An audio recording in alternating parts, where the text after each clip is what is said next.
దిశగా ప్రకటించడం మొదలు నలుగురు మైనారిటీలను ఎమ్మెల్సీలుగా, నలుగురు ఎమ్మెల్యేలుగా గెలిపించుకోవడం దగ్గర నుంచి 5 ఏళ్లుగా నా మైనారిటీ సోదరుడు నా పక్కనే, ఉప ముఖ్యమంత్రిగా కూడా నా పక్కనే ఉన్నాడు. అంతేకాదు నా మైనారిటీ సోదరి కూడా శాసన మండలి ఉపాధ్యక్షురాలుగా కూడా ఉంది. నా అక్క నా తల్లి లాంటిది, శాసన మండలి ఉపాధ్యక్షురాలుగా కూడా నా పక్కనే ఉంది. మైనారిటీ సభ్యులను వీళ్ళు తేవడం మొదలు ఇలా ప్రతి సందర్భంలో కూడా వారికి సముచిత స్థానం ఇచ్చుకుంటూ వచ్చాం. నేను ఆలోచన చేయలేదు, మీ అందరినీ కూడా అడుగుతా ఉన్నా. ఆ దివంగత నేత ప్రీతమ నాయకుడు రాజశేఖర రెడ్డి నాన్నగారు 4% మైనారిటీలకు రిజర్వేషన్లు నాన్నగారు అడుగులు ముందుకు వేస్తే, నాన్నగారి బిడ్డ మీ జగన్ మరో 4 అడుగులు ముందుకు వేసి మొట్టమొదటిసారిగా 175 అసెంబ్లీ స్థానాలకు 4% అంటే 7 అసెంబ్లీ స్థానాలు, మొత్తంగా 7 అసెంబ్లీ స్థానాలు ఇచ్చి 4% పొలిటికల్ రిజర్వేషన్ కూడా ఇచ్చింది వైఎస్ఆర్ కాంగ్రెస్ పార్టీ గారి కూడా సగర్వంగా తెలియజేస్తాను.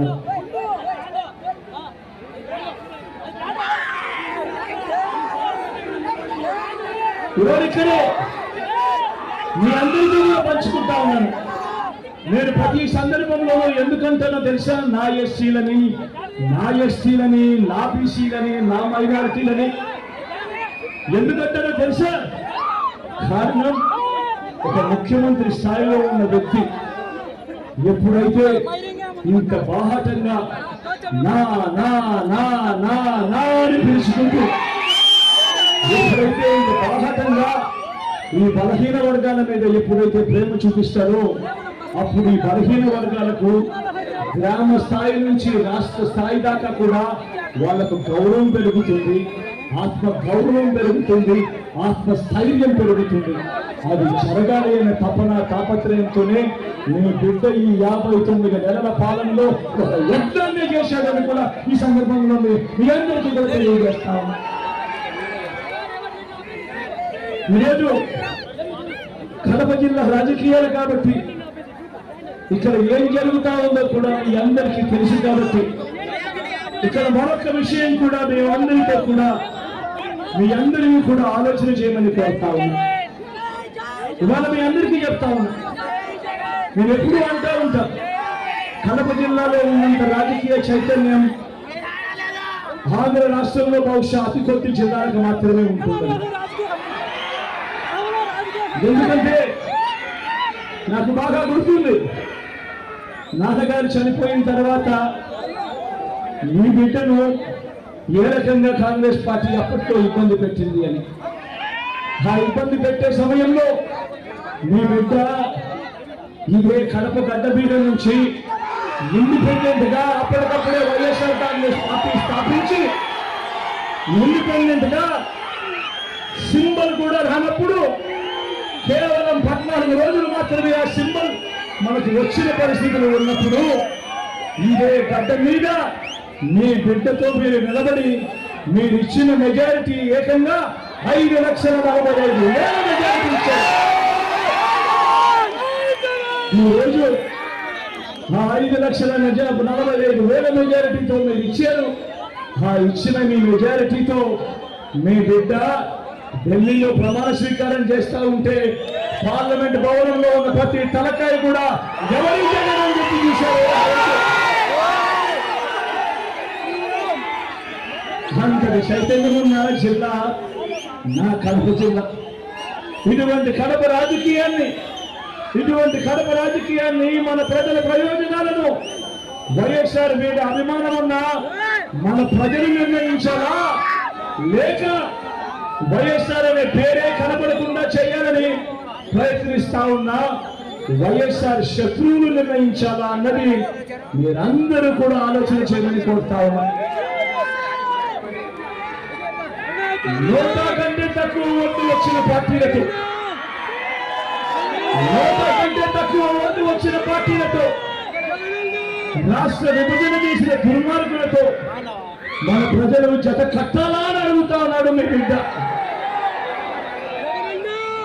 రాజకీయంగా వైఎస్ఆర్ కుటుంబాన్ని అడగవచ్చాలని దేశంలో ఉన్న అన్ని వ్యవస్థలను మన మీద ప్రయోగించి, మీ బిడ్డ మీద ప్రయోగించి, వారితోనే కలిసిపోయి, అదే కాంగ్రెస్ అదే టీడీపీతో కలిసిపోయి ప్రత్యక్షంగా ఒకరితోనూ పరోక్షంగానూ ఇంకొకరితోనూ కలిసిపోయి వైఎస్ఆర్ అనే పేరే కనపడకుండా చెయ్యాలనే కుట్రలో వీళ్ళందరూ కూడా క్రియాశీలకంగా పాత్ర పోషిస్తా ఉంటే నేను అడుగుతా ఉన్నా, ఇలాంటి వాళ్ళ వైఎస్ఆర్ వారసులు అని ఒక్కసారి మీరందరూ కూడా ఆలోచించాలి.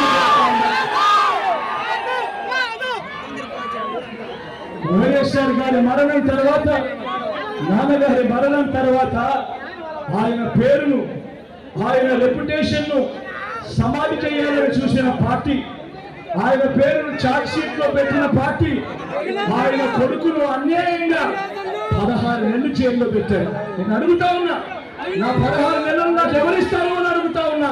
ఇంత అన్యాయంగా జైల్లో పెట్టిన పార్టీ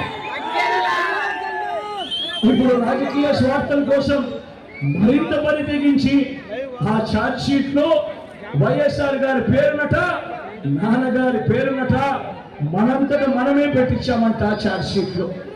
ఇంతటి దుర్మార్గంగా ఈ మాదిరిగా ఆలోచన చేస్తూ, ఇంతటి దుర్మార్గంగా అబద్ధాలను కూడా ప్రచారం చేస్తా ఉన్నారు అంటే ఆలోచన చేయమని అడుగుతా ఉన్నా. అసలు ఈ పార్టీకి మానవతా విలువలు ఉన్నాయా అని, అసలు ఈ పార్టీకి కృతజ్ఞత అనే పదానికి అర్థం తెలుసా?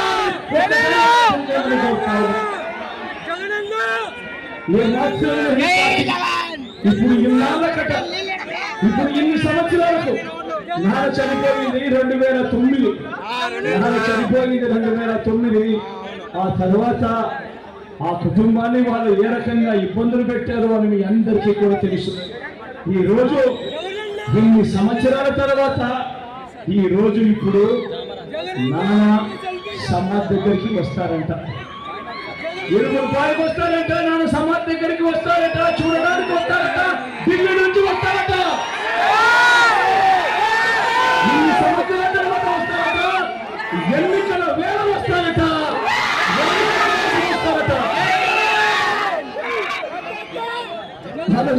అడుగుతా ఉన్నా. ఆ పార్టీకి ఆంధ్రప్రదేశ్ ప్రజలు వైఎస్ఆర్ గారి అభిమానులు ఏనాడో సమాధి కట్టారు. ఆ పార్టీకి కాంగ్రెస్ కు ఓటు వేస్తే ప్రతి ఓటు కూడా మనంతట మనమే వైఎస్ఆర్ గారి పేరు కనపడకుండా చేసే కుట్రకు మనంతట మనమే భాగస్తులం కావాలని ఒక్కసారి ఆలోచన చేయమని మిమ్మల్ని అందరినీ కూడా కోరుతా ఉన్నా. కాంగ్రెస్ పార్టీకి ఓటు వేస్తే మన కళ్ళను మనమే పొడుచుకున్నట్టు కాదా అని అడుగుతా ఉన్నా. కాంగ్రెస్ పార్టీకి ఓటు వేస్తే ఆ ఓటు నేరుగా మన ఓట్లను చీల్చి టీడీపీని గెలిపించడం కాదా, ఎన్డీఏను గెలిపించడం కాదా అని అడుగుతా ఉన్నాడు మీ బిడ్డ. ఈ రోజు ఆలోచన చేయమని అడుగుతా ఉన్నా. ప్రతి విషయంలోనూ కూడా ఈ రోజు ఎందుకు వీళ్ళు మన రాష్ట్రానికి వచ్చారు, ఎందుకు ఎన్నికల వేళ వీళ్ళు మన రాష్ట్రానికి వచ్చారు అని ప్రతి ఒక్కరూ ఆలోచన చేయమని అడుగుతా ఉన్నా. చంద్రబాబును గెలిపించడం కోసం ఏ రకంగా కుట్రలు జరుగుతా ఉన్నాయి అన్నది ప్రతి ఒక్కరూ కూడా ఆలోచన చేయమని అడుగుతా ఉన్నా. చంద్రబాబును గెలిపించడం కోసం, మన ఓట్లను చీల్చడం కోసం ఈ రోజు కాంగ్రెస్ పార్టీ ఆంధ్ర రాష్ట్రంలో రంగ ప్రవేశం చేసింది అని అంటే చంద్రబాబు రాజకీయాలు ఎలా ఉన్నాయని ఒక్కసారి గమనించమని అడుగుతా ఉన్నా. ఇదే చంద్రబాబు మనిషి రేవంత్ రెడ్డి, ఇదే రేవంత్ రెడ్డి కాంగ్రెస్ పార్టీకి సంబంధించిన ముఖ్యమంత్రి తెలంగాణ. ఒకవైపున పట్టపక్కన బీజేపీతో కాపురం చేస్తాడు, రాత్రి కూడా కాంగ్రెస్ తో కాపురం చేస్తాడు పెద్ద మనిషి చంద్రబాబు.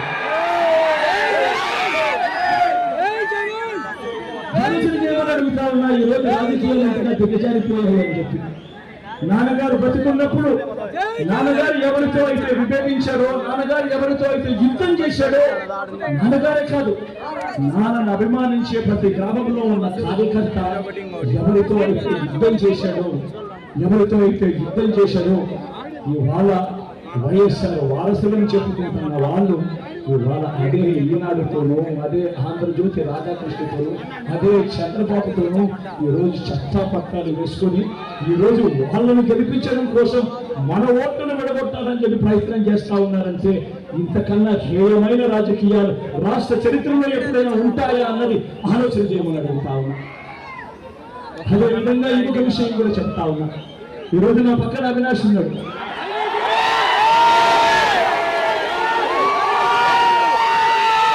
నాకన్నా చాలా చిన్న పిల్లలు, నాకన్నా 13 ఏళ్ళ చిన్న పిల్లలు పిల్లలు, నిజంగా నాకన్నా 13 ఏళ్ళ చిన్న పిల్లలు, మా అందరికన్నా చిన్నడు. ఈ పిల్లల జీవితం నాశనం చేయడం కోసం చంద్రబాబు నాయుడు దగ్గర నుంచి కుట్రలు పడుతూ ఉన్నారు, ఈనాడు నుంచి కుట్రలు వేస్తా ఉంది, ఆంధ్రజ్యోతి నుంచి కుట్రలు పడుతూ ఉన్నారు, TV5 నుంచి కుట్రలు పడుతూ ఉన్నారు. వీళ్ళందరి కుట్రల్లో భాగంగా కడప జిల్లాలో ఒక రాజకీయ వాక్యూమ్ క్రియేట్ చేయాలని, ఆ రాజకీయ వాక్యూమ్ లేకి వాళ్ళు రావాలని ఈ రోజు కుట్రలు పన్నుతూ ఈ పిల్లాడి జీవితం నాశనం చేయడానికి ఇన్ని అడుగులు వేస్తా ఉన్నారంటే వీళ్ళంతా మనుషులేనా అని చెప్పి మీ అందరి సమక్షంలో అవినాష్ ఎలాంటి వాడు మీ అందరికీ తెలుసు. అవినాష్ ఎలాంటి వాడు నాకు తెలుసు. అవినాష్ మీద నాకు నమ్మకం ఉంది, అవినాష్ మీద మీ అందరికీ నమ్మకం ఉంది.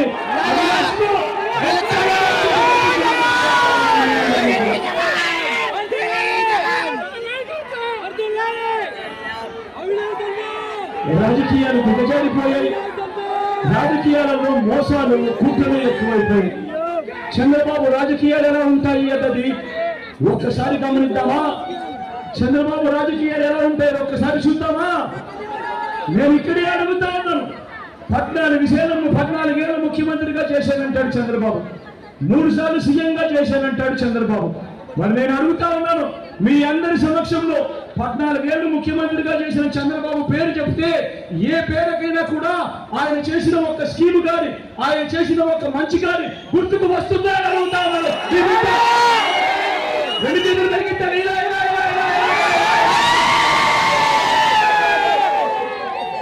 14 ఏళ్ళు ముఖ్యమంత్రిగా చేసిన వ్యక్తి 3 సార్లు సీఎం అని చెప్తాడు ఈ వ్యక్తి. మరి ఇలాంటి చంద్రబాబు పేరు చెప్తే, 14 సంవత్సరాలుగా ఉన్న వ్యక్తి పేరు చెప్తే ఏ పేదకు కూడా ఆయన చేసిన ఒక మంచి గుర్తుకు రావడం లేదు, ఏ పేదకు కూడా ఆయన చేసిన ఒక స్కీమ్ కూడా గుర్తుకు రావడం లేదంటే ఆయన పాలన ఎలా ఉందని ఒక్కసారి గమనించమని అడుగుతాను. అధికారంలోకి వచ్చేదాకా అబద్ధాలు, మోసాలు, అధికారం దక్కితే చంద్రబాబు చేసే మాయలు, మోసాలు ఎలా ఉంటాయో ఒక్కసారి ఈ 2014లో ఇచ్చిన ఈ పాంప్లెట్ చూస్తే మీ అందరికీ అర్థమవుతుంది.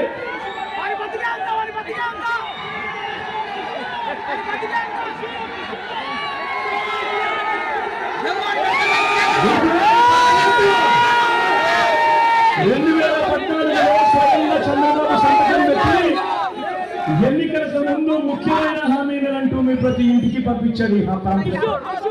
ఎన్నికల మేనిఫెస్టోలో చెప్పిన వాటిలో నుంచి ముఖ్యమైన హామీలను అంటూ 2014లో స్వయంగా చంద్రబాబు సంతకం పెట్టి ఈ ముగ్గురి కూటమితో ఉన్న ఈ ముగ్గురి ఫోటోలు పెట్టుకొని ప్రతి ఇంటికి ఈ పాంప్లెట్ పంపించడమే కాదు, అప్పట్లో మీకు గుర్తుండే ఉంటుంది, ఆ ఈనాడు చూసినా, ఆంధ్రజ్యోతి చూసినా, TV5 చూసినా అక్కడ వాళ్ళు చేసిన అడ్వర్టైజ్మెంట్ మీ అందరికీ గుర్తున్నాయా? అడ్వర్టైజ్మెంట్లో ప్రజలు చంద్రబాబు మాట నమ్మారు, చంద్రబాబుకు అధికారం ఇచ్చారు 2014 నుంచి 19 మధ్య. నేను అడుగుతా ఉన్నా, చంద్రబాబు ముఖ్యమంత్రిగా ఉన్న 5 సంవత్సరాలలో 2014 అప్పుడు ఎన్నికల వేళ ముఖ్యమైన హామీలను అంటూ తాను సంతకం పెట్టి పంపించిన ఈ పాంప్లెట్లో నుంచి కనీసం ఇందులో చెప్పినటివి ఒక్కటంటే ఒక్కటైనా చేశాడా అని నేను మిమ్మల్ని అడుగుతాను. మీరే సమాధానం చెప్పండి, మిమ్మల్ని అడుగుతా ఉన్నా. ఇందులో ముఖ్యమైన హామీలలో మొదటి హామీ రైతులకు రుణమాఫీ అంటూ మొదటి సంతకం చేస్తానన్నాడు. నేను అడుగుతా ఉన్నా, 87,612 కోట్ల రూపాయలు వ్యవసాయ రుణాల మాఫీ అన్నాడు. జరిగిందా అని అడుగుతా ఉన్నాను.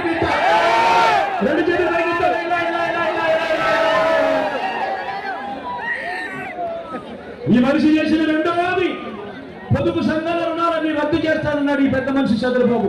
నేను అడుగుతా ఉన్నా, డ్వాక్రా అక్క చెల్లెమ్మలకు రుణాలు 14,205 కోట్ల రూపాయలు. నేను అడుగుతా ఉన్నా, ఇందులో కనీసం చంద్రబాబు ఒక్క రూపాయి అయినా చేశాడా అని అడుగుతానని బిడ్డ.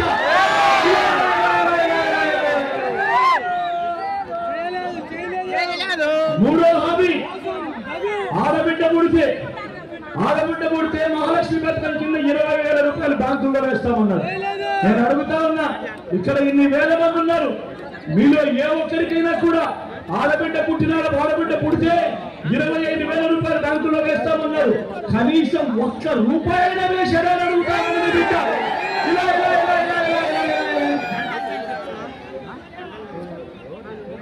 ఇంటింటికి ఉద్యోగం ఇవ్వకపోతే 2,000 రూపాయలు నిరుద్యోగ వృత్తి అన్నాడు. నెల ఇస్తానన్నాడు. నేను అడుగుతా ఉన్నా, చంద్రబాబు పాలన అంటే 5 సంవత్సరాలు, అంటే 60 నెలలు, అంటే ఇంటూ నెలకు 2,000 రూపాయలు, అంటే ప్రతి ఇంటికి 1,20,000 రూపాయలు ఇచ్చారా అడుగుతామని బిడ్డ.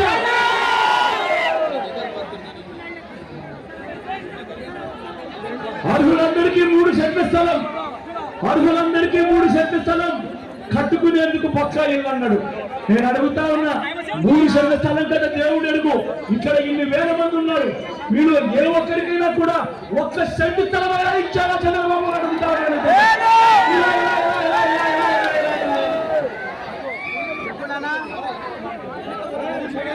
10,000 కోట్లతో ఏటా బీసీ సప్లాన్, చేనేత పవర్ లూమ్స్ మాఫీ అన్నాడు. ఉమెన్ ప్రొటెక్షన్ ఫోర్స్ ఏర్పాటు చేస్తామన్నారు. సింగపూర్కు మించిన అభివృద్ధి చేస్తామన్నారు. ప్రతి నగరంలోనూ హైటెక్ సిటీ అన్నాడు. నేను అడుగుతా ఉన్నా, ఇవన్నీ నేను చంద్రబాబు అన్న మాటలు. నేను అడుగుతా ఉన్నా, ఇందులో చెప్పినవి కనీసం ఒక్కటంటే ఒక్కటైనా అమలు అయ్యాయా అడుగుతా.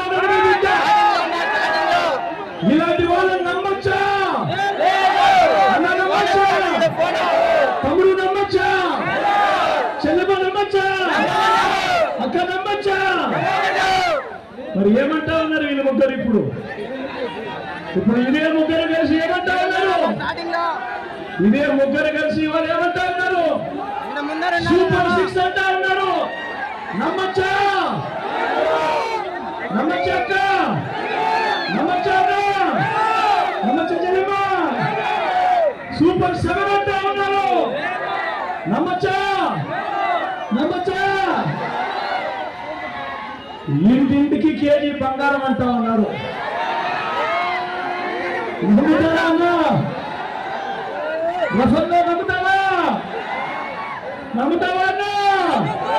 నమ్ముతావా తమ్ముడు? నమ్ముతావా అక్క? ఇంటింటికి బెంచ్ కారు కొనిస్తామంటున్నారు. నమ్ముతారా అక్క? నమ్ముతారా? చెల్లమ్మ నమ్ముతారా? మరి ఆలోచన చేయమని అడుగుతా ఉన్నా. ఇలాంటి వాళ్ళతో మనం యుద్ధం చేస్తా ఉన్నాం. మీ అందరికీ మళ్ళీ అందుకే చెప్తా ఉన్నా, వాలంటీర్లు మళ్ళీ ఇంటికే రావాలన్నా, అవ్వాతాతల పెన్షన్ ఇంటికే రావాలన్నా, బటన్లు నొక్కిన సొమ్ము మళ్ళీ మీ అక్క చెల్లెమ్మల ఖాతాల్లోకి రావాలన్నా, లంచాలు వివక్ష లేని పాలన జరగాలన్నా, పథకాలన్నీ కొనసాగాలన్నా, పేదవాడి భవిష్యత్ మారాలన్నా, మన పిల్లల బడులు చదువులు బాగుపడాలన్నా, మన వ్యవసాయము మన హాస్పిటల్ మెరుగుపడాలన్నా, ఇవన్నీ జరగాలంటే ఏం చేయాలి?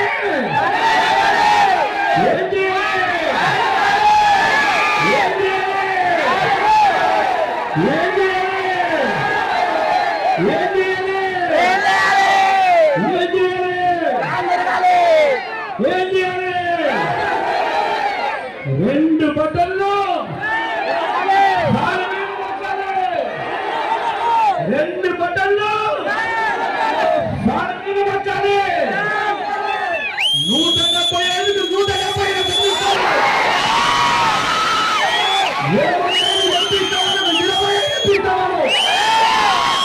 175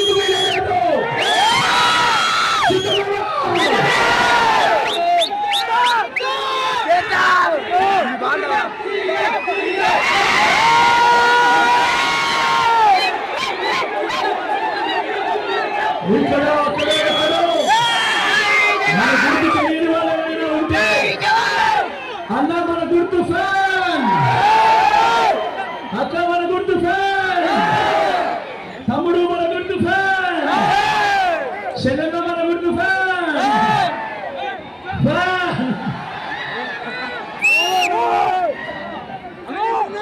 అక్క